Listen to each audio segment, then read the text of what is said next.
नमस्कार। ये कक्षा 9वीं का संस्कृत है और इसमें द्वितीय पाठ की शुरुआत करते हैं। दूसरे पाठ का नाम है आलस्य स्वप्नः, यानी आलस का सपना।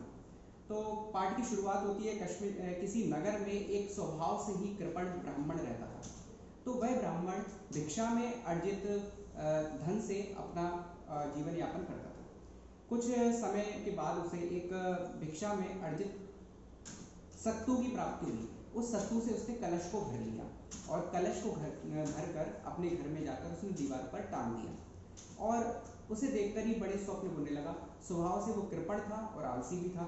तो उसने ये निश्चय किया कि अब इस सत्तू से मेरे बहुत दिन का जो है कि जीवन यापन हो जाएगा, और सत्तू को कलश में भरकर दीवार पर टांगकर उसे सतत देखने लगा, लगातार देखने लगा।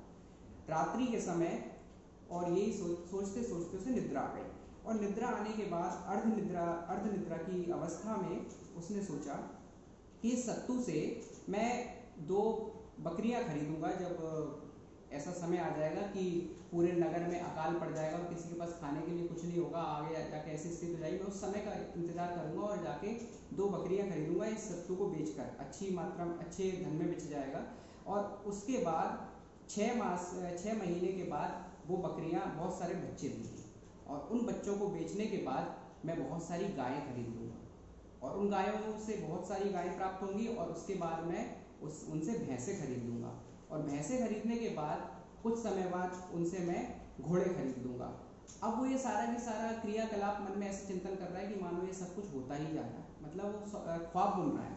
तो ऐसा करते करते उसने सोचा कि उनके विक्रय से मुझे बहुत सारा सोना प्राप्त होगा, घोड़ों के विक्रय से, और उस सोने से मैं एक महान भवन का निर्माण करवाऊंगा। ऐसा विचार करते करते उसने सोचा कि फिर मैं एक रूपवती कन्या से विवाह करूंगा, मुझे कोई भी एक धनाढ्य व्यक्ति अपनी कन्या से विवाह करवा देगा, उसके बाद मुझे एक पुत्र की प्राप्ति होगी। अब वो ऐसे सोच रहा है जैसे हो ही गया। तो तस्य अहम सोम शर्मा इति नाम करिष्यामि, उसका नाम मैं सोम शर्मा रख दूंगा या रख लिया। ऐसा विचार करते करते वो आगे बढ़ा और बोला कि मेरा बेटा मेरे पास आ रहा है अपनी पुस्तक को लेकर अपने घुटनों के बल चलते हुए, और अश्वशाला में मैं बैठा हुआ हूँ, घोड़ों की अश्वशाला में, और मेरा बेटा मेरे पास आता है। इतने में क्या होता है कि अश्वशाला या पृष्ठ देशे, मैं अश्वशाला के पीछे की तरफ बैठा हूँ और मेरा बेटा घुटनों पर चलते हुए मेरे पास आता है, घोड़ों के खुरों के समीप से होता हुआ। इतने में मुझे गुस्सा आता है अपनी पत्नी पर, और मैं उससे कहता हूँ कि तुम बच्चे का ध्यान तक नहीं रख सकती, और गुस्से में आके वो इतना भूल जाता है, उसे कुछ याद नहीं रहता, और वो अपने चरण का प्रहार उस सत्तू के मटके पर कर देता है, और पूरा के पूरा सत्तू उसके ऊपर आकर गिर जाता है, मटका टूट जाता है। इसीलिए कहा गया है अनागतवती चिंताम असंभाव्याम करोति या स एव पांडुरः शेते सोम शर्मा पिता यथा।